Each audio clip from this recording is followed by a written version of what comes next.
한국교회 성도님들 청년부 담당 최진우 전도사입니다. 오늘도 참 덥습니다. 더위가 언제 끝날지 안다고 해서 더위를 견디는 것이 쉽지 않습니다. 더위를 이기는 방법을 생각하고 대처해야 합니다. 우리의 신앙도 마찬가지인 것 같습니다. 예수님께서 우리에게 완전한 승리를 주셨고 곧 주님이 다시 오심을 알고 있습니다.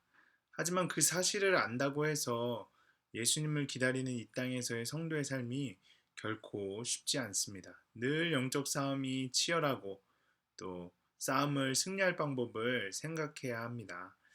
큐티를 통해 말씀을 늘 가까이 하는 것이 그것이 아닐까요? 2021년 7월 27일 화요일 큐티 방송을 시작하겠습니다. 하나님, 오늘도 말씀을 읽고 묵상하게 하심 감사합니다.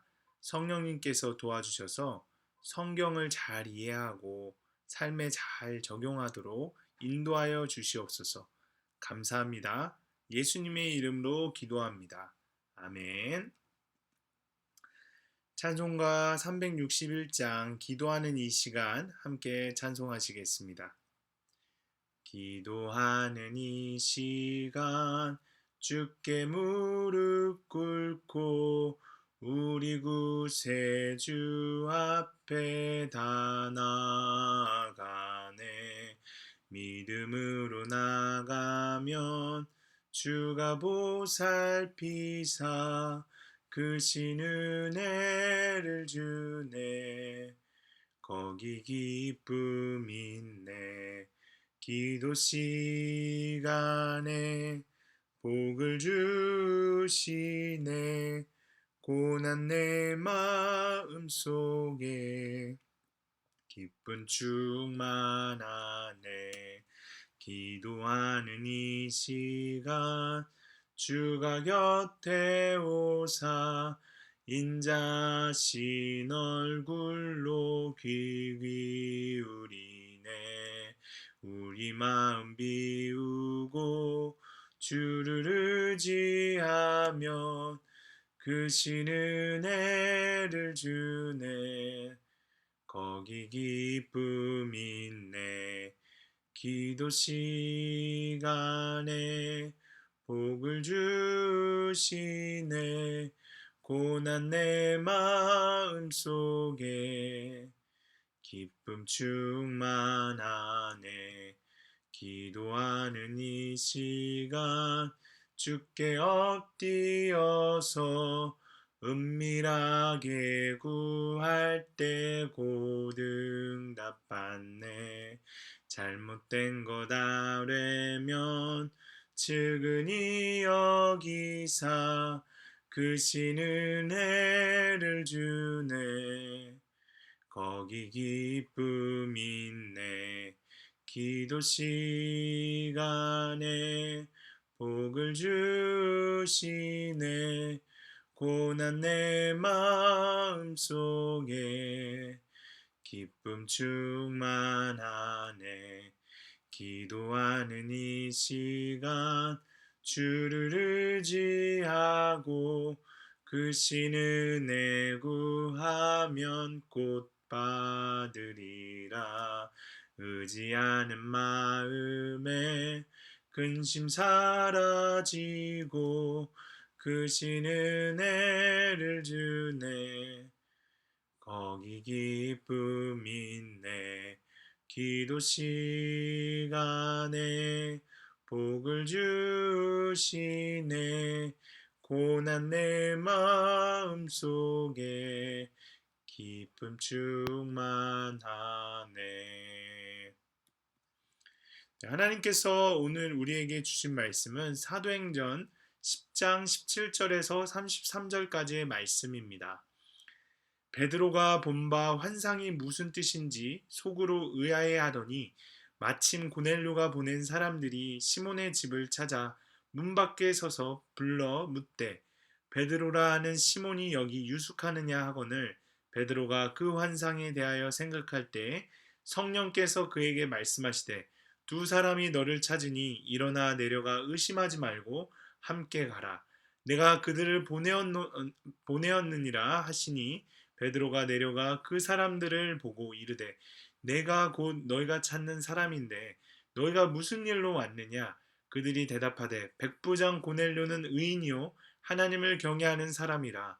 유대 온 족속이 칭찬하더니 그가 거룩한 천사의 지시를 받아 당신을 그 집으로 청하여 말을 들으려 하니라 한데 베드로가 불러들여 유숙하게 하니라. 이튿날 일어나 그들과 함께 갈새 요바에서 온 어떤 형제들도 함께 가니라. 이튿날 가이사랴에 들어가니 고넬료가 그의 친척과 가까운 친구들을 모아 기다리더니 마침 베드로가 들어올 때 고넬료가 맞아 발 앞에 엎드려 절하니 베드로가 일으켜 이르되 일어서라 나도 사람이라 하고 더불어 말하며 들어가 여러 사람이 모인 것을 보고 이르되 유대인으로서 이방인과 교제하며 가까이 하는 것이 위법인 줄을 너희도 알거니와 하나님께서 내게 지시하사 아무도 속되다 하거나 깨끗하지 않다 하지 말라 하시기로 부름을 사양하지 아니하고 왔노라. 문노니 무슨 일로 나를 불렀느냐? 고넬료가 이르되 내가 나흘 전 이맘때까지 내 집에서 제굿이 기도하는데 갑자기 한 사람이 빛난 옷을 입고 내 앞에 서서 말하되 고넬료야 하나님이 내 기도를 들으시고 내 구제를 기억하셨으니 사람을 욥바에 보내어 베드로라 하는 시몬을 청하라. 그가 바닷가 무두장이 시몬의 집에 유숙하느니라 하시기로 내가 곧 당신에게 사람을 보내었는데 오셨으니 잘하였나이다. 이제 우리는 주께서 당신에게 명하신 모든 것을 듣고자 하여 다 하나님 앞에 있나이다. 아멘. 네, 본문을 설명하겠습니다. 성령께서 환상을 보고 의아해하는 베드로에게 의심하지 말고 고넬료가 보낸 사람들과 함께 가라고 하십니다. 베드로가 가이사랴에 가니 고넬료가 그의 친척과 가까운 친구들을 모아 기다리고 있었습니다. 고넬료는 베드로에게 우리는 주께서 당신에게 명하신 모든 것을 듣고자 하여 다 하나님 앞에 있나이다라고 말합니다. 20절에 하나님께서 베드로에게 의심하지 말고 함께 가라고 말씀하십니다. 하나님께서는 말씀을 순종하되 의심하는 태도로 하는 것을 기뻐하지 않으십니다. 사람이 하나님 말씀에 관한 난제들을 모두 다 일시에 해결받으려고 기다리면 안 됩니다. 그 받은 교훈이 하나님의 말씀인 줄 알면 평안한 마음으로 신속히 순종해야 합니다. 그 이유는 그것이 절대 권위에 있는 하나님의 말씀이기 때문입니다.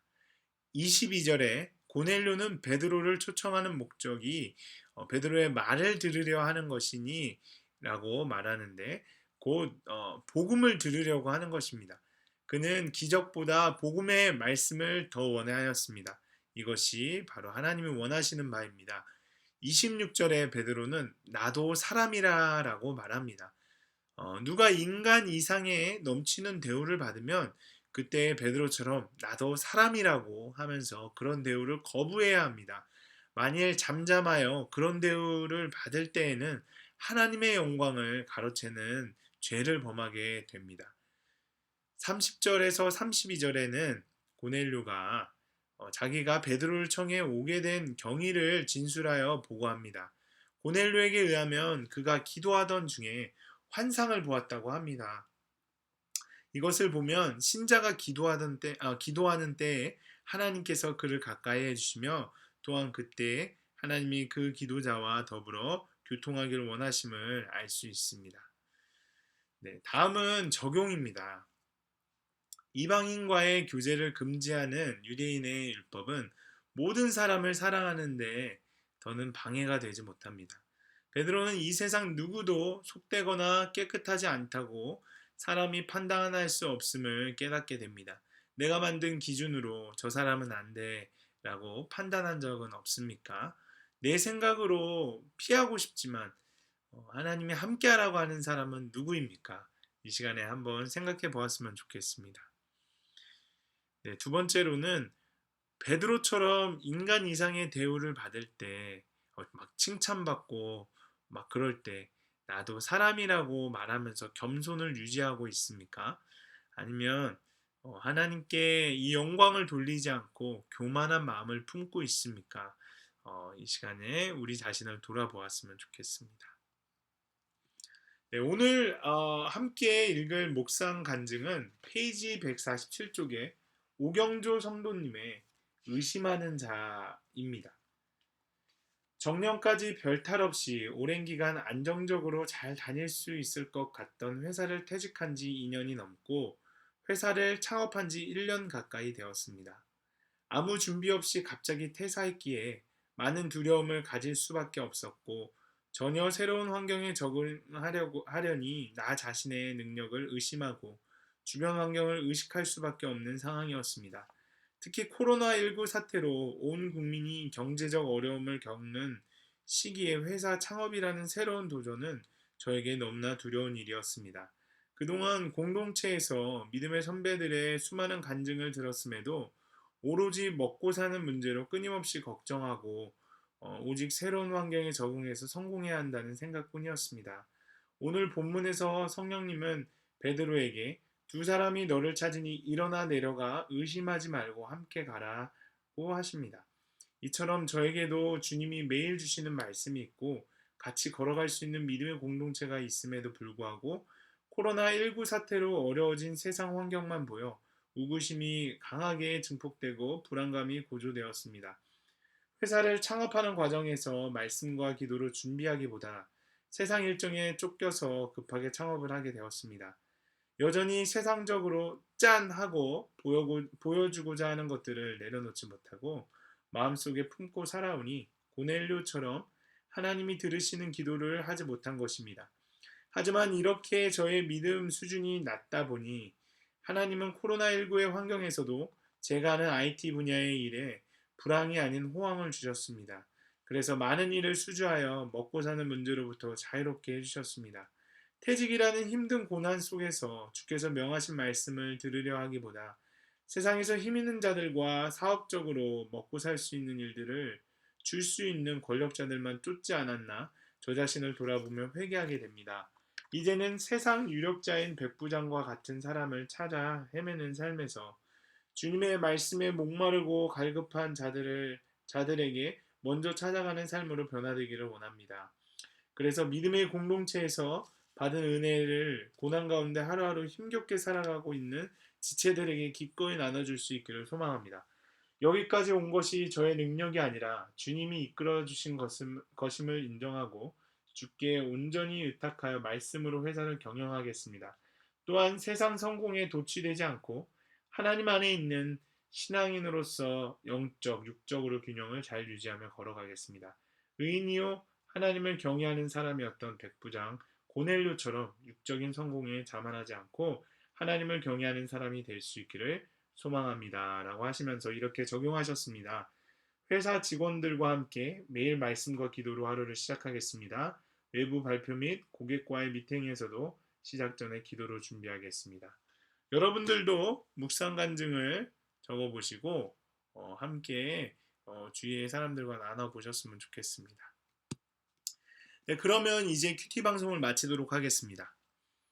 하나님, 지금까지 나의 종교적, 사회적 편견으로 사람들을 대했다면 이제는 하나님의 명령을 최우선 순위로 두고 편견을 넘어서게 하옵소서.